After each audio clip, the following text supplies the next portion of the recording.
Alright guys, welcome to another video. Today I'm going to take a look at the microchip die, and it's part number. I want to give you a partial part number because if you want a full part number, you have to subscribe to our database and our video. Mostly our database. The video is free to watch. Anyway, so let's go ahead. I'm going to place this die. It's already been decapped, clean, toxic free of course, and then we're going to put it on to the microscope. And let's go ahead, and typically what I do is I want to look at the top marking for the part. And one of the images for our database is the die image, where I take a picture of it using a dark field image of the die first. So let's go ahead and zoom back out. I'm right now at 100x. So this piece of the die might have cracked a little bit, but that doesn't matter. We still have more than 90% of what we need for this part. So let's go ahead and see if I could do 150 to fill up the whole screen. I try to fill up the whole screen as much as possible because that's the goal, right? This is a golden sample. I want to capture as much information as possible. So let's go ahead, and this looks really good to me. So I'm going to go ahead and do a depth composition on the die. So what depth composition does is it stack up all the focus images of the die and capture into one shot. So you can see here in a minute. So that's it, that's done. And now you can see everything in the die is in focus because the die, as you know, is very small. Just a slight angle, one of the portion could be out of focus. So that's why we're using this feature on the microscope called depth composition 3D. So this is a very advanced microscope. So it's not your typical microscope that you see in school, right? So this is very advanced microscope. So let's go ahead and save this image.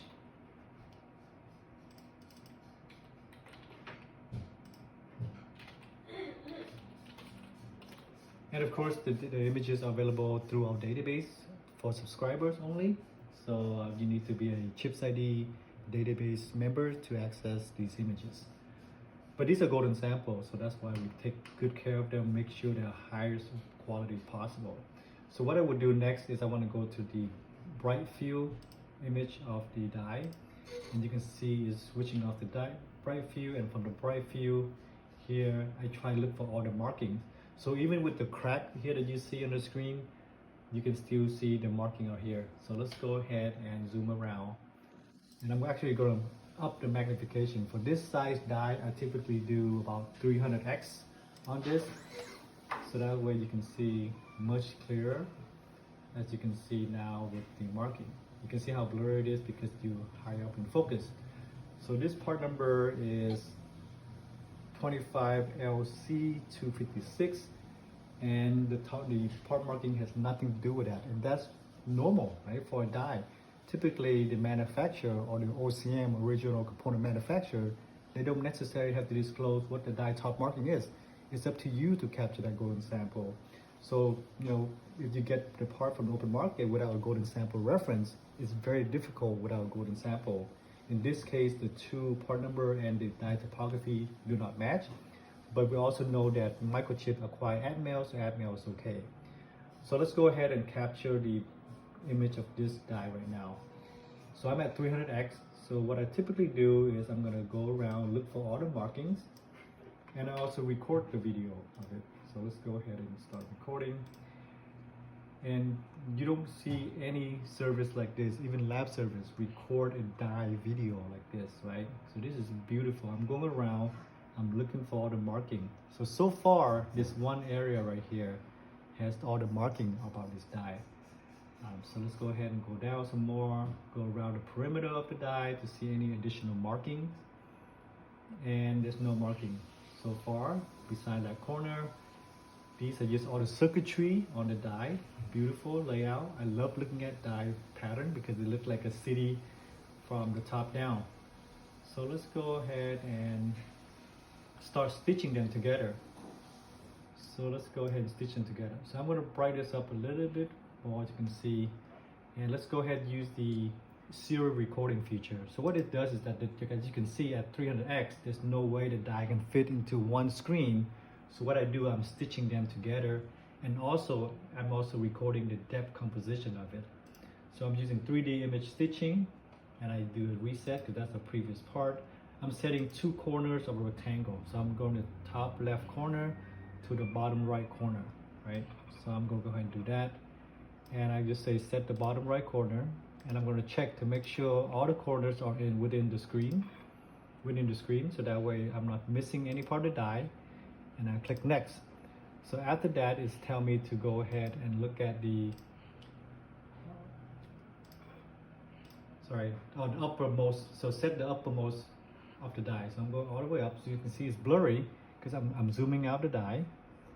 And then I want to check the area of my bottom right corner.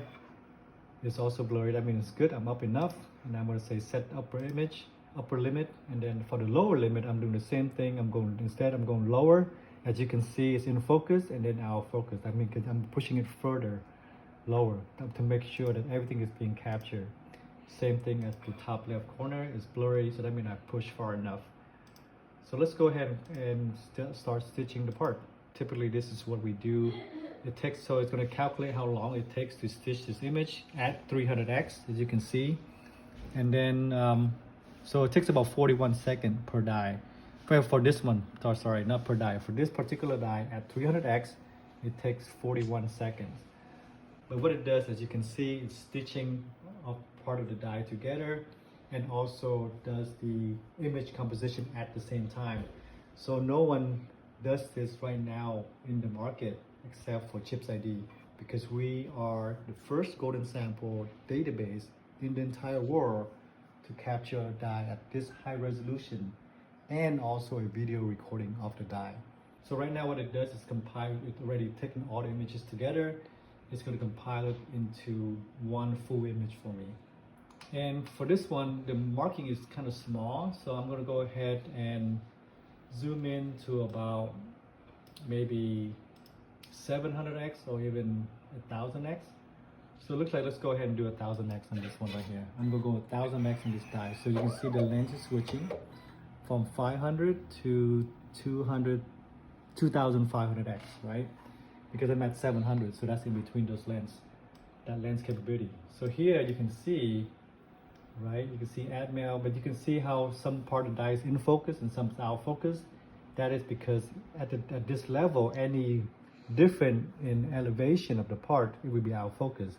So this feature is very nice, right? I'm using the depth composition feature again.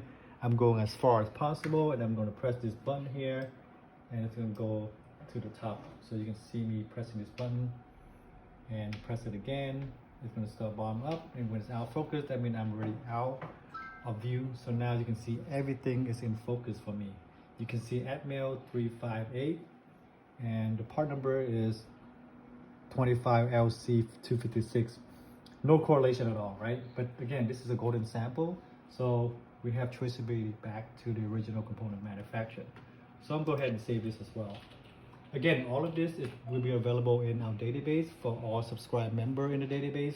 Other than that, that's how we capture the die for images for the database. So I'll see you next video.